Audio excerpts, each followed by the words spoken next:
now, Craig, we've got some rapid fire, about 5-ish picks in 5 minutes. Let's see if you can go 5 for 5 this week. We've got Seattle favored at LA. The total at 41. Man, this LA Rams team is an absolute shambles this year. They do not look like they just came off a Super Bowl victory. So tell me, what's going to happen in this one? Well, they say Super Bowl hangovers usually for the losing team in the Super Bowl. Yeah.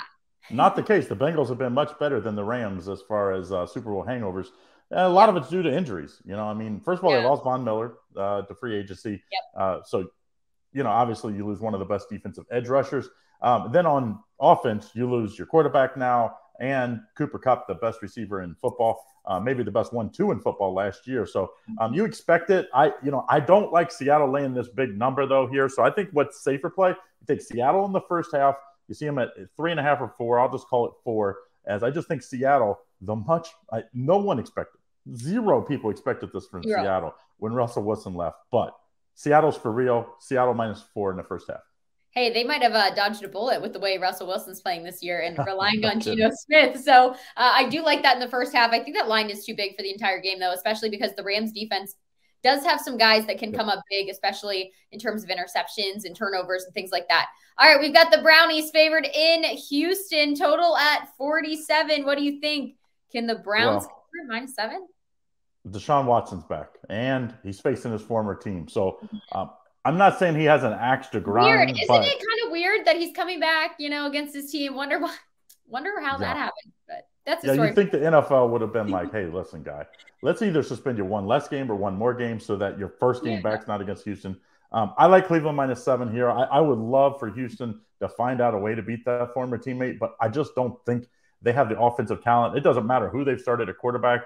It was like, hey, we're going to start Allen this week. It hasn't mattered. This Houston offense is just not very good. So give me Cleveland -7. I do think they get a little boost with Deshaun back. And they did have a nice big overtime win against Tampa Bay last week. Is it bad that I might be rooting against them for all things from the NFL this week? That's fine. I won't be making I agree. I am too. I just have to call it as I see it. But yeah, it is hard to go against them, especially because it's the Texans and they've been absolutely abysmal this season. We also have the Washington football team and the New York Giants. The Washington football team, the Commanders, listen to me from last year. That's still a horrible name. But the Commanders -2.5 at the Giants, total at 40.5. The Giants kind of need this win. I know that Debo was saying that, hey, we've won some games that really didn't mean anything. Now it's the season, the time of the season where every game means something. So can they come out with the win in a game that is going to propel them toward the end of the season, hopefully going strong? I'm kind of rooting for the Giants. Well, I kind of root for both these teams. You like to see teams that don't just go out and get the big splash free agents, that kind of build the right way. Heineke at quarterback for Washington, great story there. Daniel Jones playing for a contract. Obviously, Saquon Barkley coming back. Probably back. Back to his even better than his former form, to be honest. I'm staying away from the side, even though I do like Washington to win the game. I just have a feeling Washington might win and not cover. It's just that type of game. These teams play close games. I like the under here. I just think that both teams kind of have to win with running game and with their defense. That running game leads to unders. I like the under 40.5 in this one.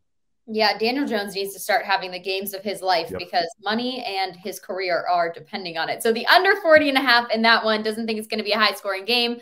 We also have the Titans for our next game in Philadelphia against the Eagles, favored at -5.5, total at 44.5. Can Jalen Hurts get this done, or are the Eagles going to struggle against Derrick Henry? I mean, the Eagles almost blew a cover last week for us late. They kind of dominated that game, but their defense has been suspect. And if you are suspect against a Titans team that plays, they run the ball, they play defense, they want to play as few possessions as possible and protect that offense. I think this is how they get this game. I think they can win this game. This Tennessee team, they smack you in the mouth. To beat Tennessee, you really need to turn the ball over against them, but they don't turn the ball over. They don't fumble. They don't pass much. They don't throw many interceptions. I like Tennessee plus the points here. I think this one's an upset.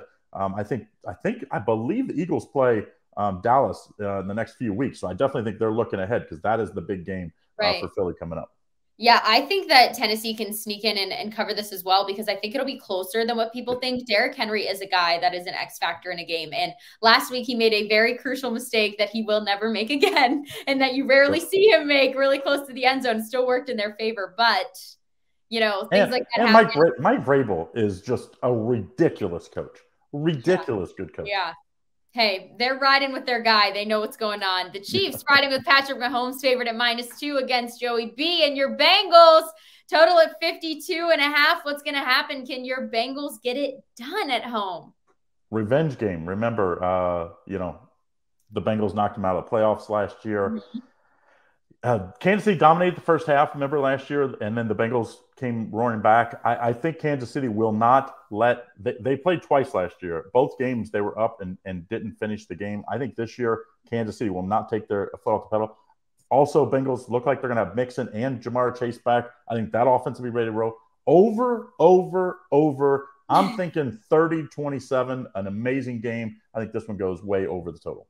I freaking hope so. I want to see a shootout between these two quarterbacks. And better yet, Joey B and the Bengals are starting to peak at the right time, which I'm excited about for you, but also just for fans in these types of games. Like, what better time for their stars to come back and be peaking at the right time, and Joe Burrow to be here against Patrick Mahomes. This is must-watch TV, and you're going over 52.5. Thanks so much, Craig.